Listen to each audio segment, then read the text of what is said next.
A gente vai ver então outro texto iniciante. A gente vai trabalhar uma estrutura bastante básica e comum em textos escritos.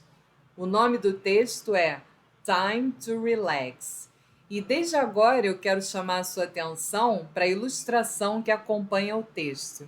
Sempre que possível, você deve fazer uso dessas ilustrações disponíveis, porque elas adiantam muito do que vem a seguir no texto. Aqui a gente ativa um monte de conhecimentos de mundo sobre academia, aulas de ginástica, yoga, e talvez seja esse o caso aqui da leitura do texto.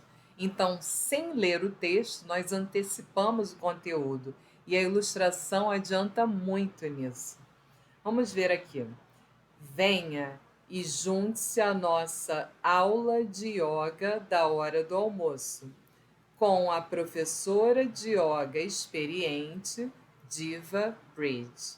Novamente, a gente viu a aplicação daquele princípio do núcleo como último elemento do sintagma nominal. É uma aula de yoga da hora do almoço. Agora imagina se você lê o contrário. É a nossa hora do almoço, yoga, aula. Fica meio complicado, né, para você recuperar todo o conteúdo. Quando? Toda terça, às 1h30 da tarde. Onde? Na sala de reuniões, número 7. Quanto? Quanto custa?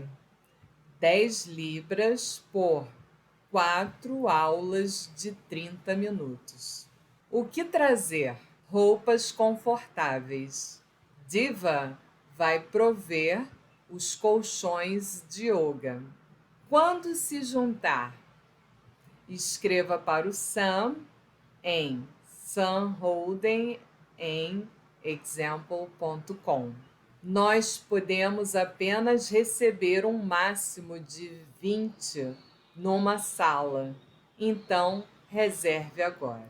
Eu quero chamar a sua atenção para o uso do imperativo nesse tipo de anúncio, não é? Porque é um anúncio divulgando aulas de yoga. Então, nós temos aqui come, join, aqui no final nós temos book, reserve agora. Então, o imperativo não com sentido de ordem, mas com sentido de sugestão, o que você tem que fazer para participar. O imperativo, então, em inglês, tem esse sentido além, de dar uma sugestão. E como é formado o imperativo? O imperativo é formado do verbo na forma de infinitivo sem o to. O imperativo não tem pessoa do verbo, ele é conjugado na sua maneira base de infinitivo. É por isso que aparecem aqui o come e o join. Venha e junte-se. E no final nós temos aqui também reserve agora.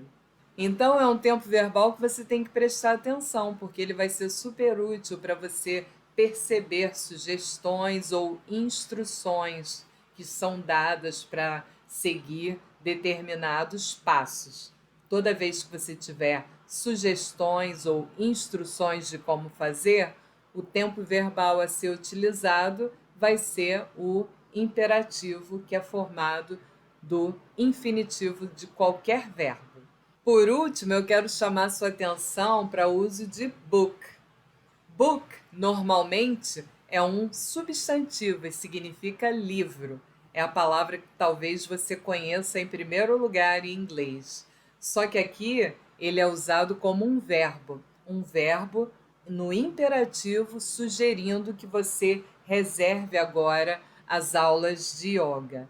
E você tem que ter esse entendimento de que uma palavra não necessariamente significa apenas uma coisa em inglês ou mesmo em português. A gente tem a palavra manga, né? A gente tem a manga fruta, tem a manga de camisa, tem o verbo mangar de alguém.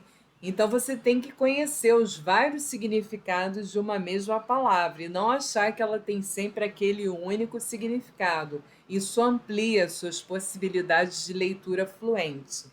É isso, vejo você na próxima aula.